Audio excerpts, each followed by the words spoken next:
na silang makakita ng iting tila bakal.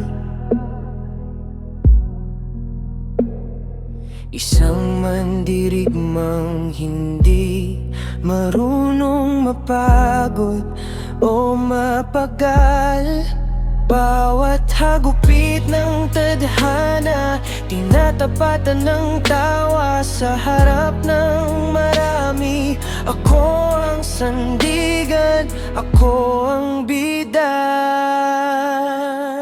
Pero paglipas ng gabi, paghupa ng ingay, ang dating matikas dahan-dahang nawawalan ng kulay.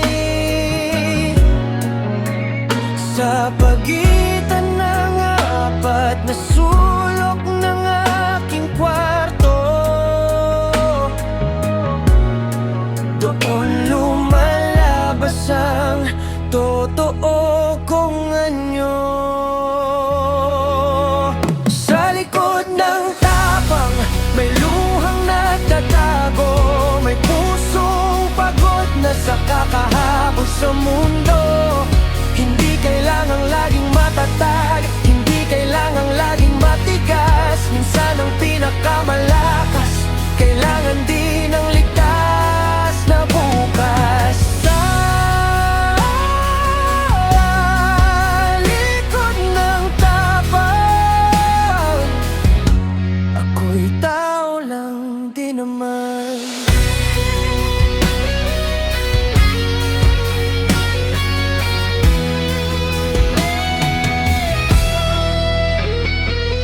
Nakakapagod din ang magkunwari na walang ininda,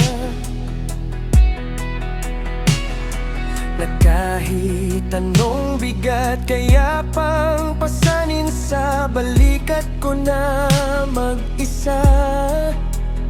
Natatakot akong ipakita ang aking kahinaan.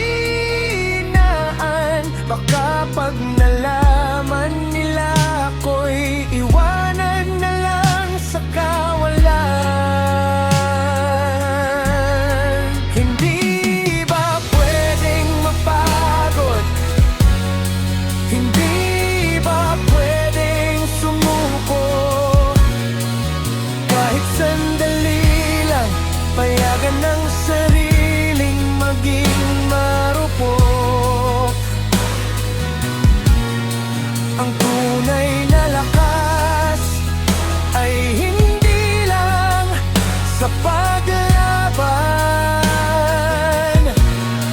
kundi sa pag-amin na kailangan din natin ng masasandalan.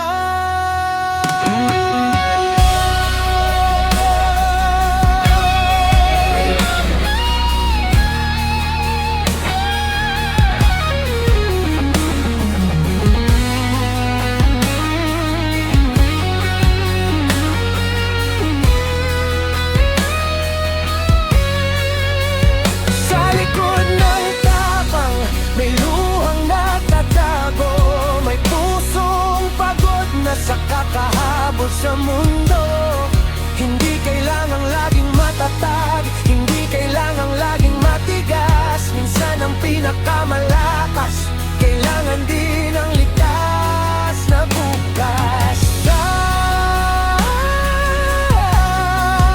likod ng tapang, ako'y tao lang di naman.